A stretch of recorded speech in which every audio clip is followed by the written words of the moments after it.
तो आज का टॉपिक है powerful jeans and black magic removal and cure.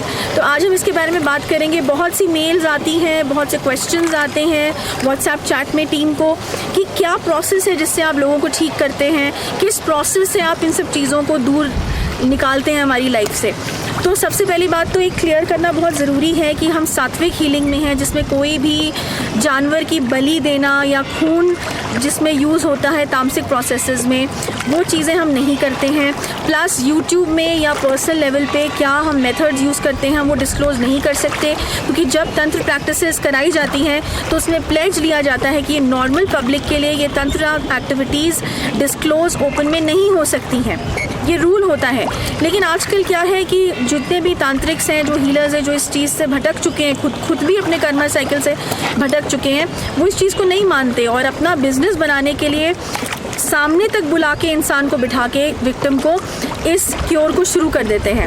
वो क्योर कभी भी 100% सक्सेसफुल नहीं हो सकता, क्योंकि जिसने तुम पे नज़र रखी है, जिसने ब्लैक मैजिक किया है, वो तुम्हारे थ्रू जो है, जो मैंने समझाया भी था एक वीडियो में, वेबसाइट में भी लिखवा रखा है कि पूर्णमासी की रात को और अमावस्या की रात को सारी चीज़ें सुनी जा सकती हैं, सारी चीज़ें देखी जा सकती हैं कि तुम कहाँ गए हो, तुम्हारे कदम कहाँ कहाँ पड़े हैं, कहाँ कहाँ जगहों पे तुम गए हो।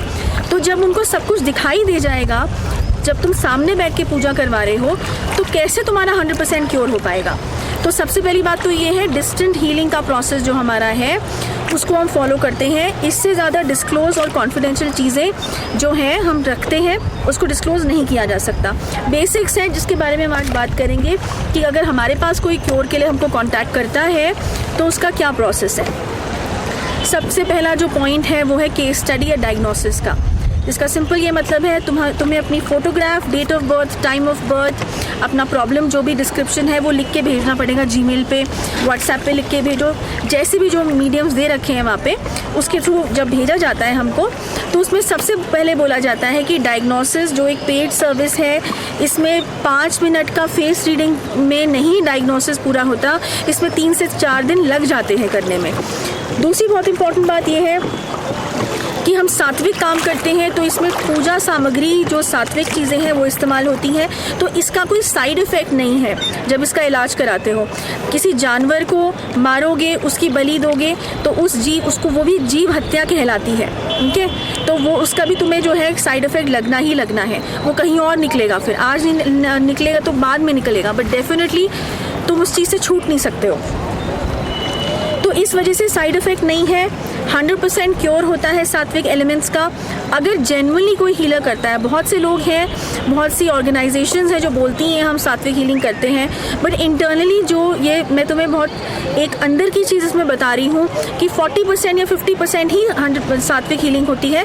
बाकी तामसिक प्रोसेसेस यूज़ किए जाते हैं, क्योंकि हीलिंग की कॉस्ट बहुत बढ़ जाती है सात्विक प्रोसेसेस में। जो भी हीलर 100% सात्विक प्रोसेस यूज़ कर रहा है वो डबल द अमाउंट हो जाता है जो तामसिक प्रोसेसेस का क्योर होता है, लेकिन वो परमानेंट नहीं होता है, वो टेम्प्रेरी होता है, उसे तोड़ा जा सकता है। लेकिन सात्विक प्रोसेस को, 100% सात्विक प्रोसेस को नहीं तोड़ा जा सकता। तो ये एक पहली बात है, एक जनरल नॉलेज की बात है जो सबको पता होनी चाहिए, जो आ रहे हैं इस तरीके की चीज़ों से बचने के लिए। ओके, नाउ डायग्नोस हो गया।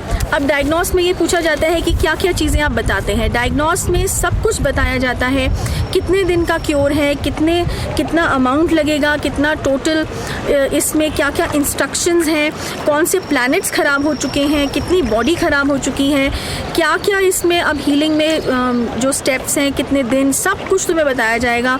यहाँ तक कि फॉर दैट मैटर इंस्ट्रक्शंस दिए जाते हैं जो नॉनवेज फूड खाते हैं लोग उनको, और जो ड्रिंक करते हैं अल्कोहल उनको, कि जब तक क्योर चलेगा तब तक उतने दिन ना नॉनवेज आएगा, ना एग आएगा, ना ड्रिंक्स आएंगी। बिल्कुल इन चीज़ों से अलग रहना है। तो ये इंस्ट्रक्शंस जब एक इंसान मानता है तभी हम केस को आगे लेते हैं, वरना हम केस नहीं लेते हैं।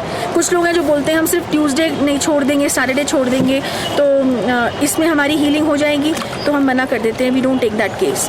क्योंकि हमें सारे दिन जो है, जब तो रेगुलर पूजा होती है 31 डेज़, 40 डेज़, कई बार 3 महीने लग जाते हैं, डिपेंडिंग ऑन कितना केस कॉम्प्लिकेट हो चुका है, कितना उस चीज़ ने तुम्हें काबू में कर लिया या ट्रैप कर लिया है, तो उस हिसाब से क्योर नंबर ऑफ डेज सारे बता दिए जाते हैं। फिर एक इम्पॉर्टेंट चीज़ है कई बार ऐसा होता है कि बहुत देर में लोग हम तक पहुंचते हैं, जब बहुत डैमेज हो चुका होता है या आखिरी, जिसको कहते हैं ना आखिरी समय हो गया, कि बिल्कुल जैसे कैंसर का आखिरी स्टेज होता है, तो वो स्टेज आ गया, तो उसमें क्या होता है, उसमें पूरी तरीके से हीलिंग नहीं हो सकती है। लेकिन फिर भी जो लोग हैं वो तुम्हें नहीं बताएंगे पूरी तरीके से कि तुम्हारा सिर्फ 20% या 70% ही हीलिंग हो सकती है, क्योंकि उनको लगता है कि अगर हमने सच बोल दिया तो फिर ये इंसान शायद अपने डिसीजन से वापस चला जाए कि नहीं, फिर जब इतना ही मेरा क्योर होना है तो मैंने इस चीज़ में आगे बढ़ना है। लेकिन हम लोग के साथ ऐसा नहीं है। हम सारी जो चीज़ें हैं, जिसको कहते हैं ना एक बहुत ही एक कड़वे सच की तरह बता देना, उसके बाद तुम्हारा भैया अपना डिसीजन है कि तुमने इस चीज़ को आगे ले जाना है या नहीं ले जाना है, क्योंकि हमें भी अपने कर्मा साइकिल को क्लीन रखना होता है। अगर ये हमारी रिस्पॉन्सिबिलिटी है एज हीलर्स, ये हमसे प्लेज करवाया जाता है कि चाहे कितना ही दुखद सच क्यों ना हो, आपको बताना पड़ेगा अपने विक्टिम को सच्चाई से, उसका सामना करवाना पड़ेगा उस सच से। अगर हम नहीं करवाते अपने किसी भी सेल्फिश मोटिव की वजह से, तो वो कर्मा साइकिल हमारा भी ख़राब होगा, हमें भी उसका हिसाब कर्मों का देना पड़ेगा, आज नहीं तो कल ज़रूर देना पड़ेगा। तो जो लोग इस चीज़ को समझते हैं वो डेफिनेटली साफ साफ विक्टिम्स को बता देते हैं और अपनी रिस्पॉन्सिबिलिटी पूरी कर देते हैं। यही पैटर्न हमारा भी है इस चीज़ को फॉलो करने का। तो यही बस चीज़ें हैं थोड़ी बहुत जो मैं बता सकती हूँ यूट्यूब में, कि ये हमारा फॉर्मेट है डायग्नोसिस का। अब इसकी और ज़्यादा डिटेल्स पाने के लिए ईमेल लिखो, जो डिस्क्रिप्शन सेक्शन में दिया हुआ है ईमेल, व्हाट्सएप चैट है, उसमें कांटेक्ट करो, बाकी जो भी डिटेल्स हैं उसमें दे दी जाएंगी। बट अभी के लिए इतना ही बहुत है कि किस तरीके से हम सॉल्व करते हैं चीज़ों को, किस तरीके से हम आगे बढ़ते हैं इन क्योर्स के। नेक्स्ट वीक एक और नया इम्पॉर्टेंट टॉपिक रहेगा। Till then, good bye.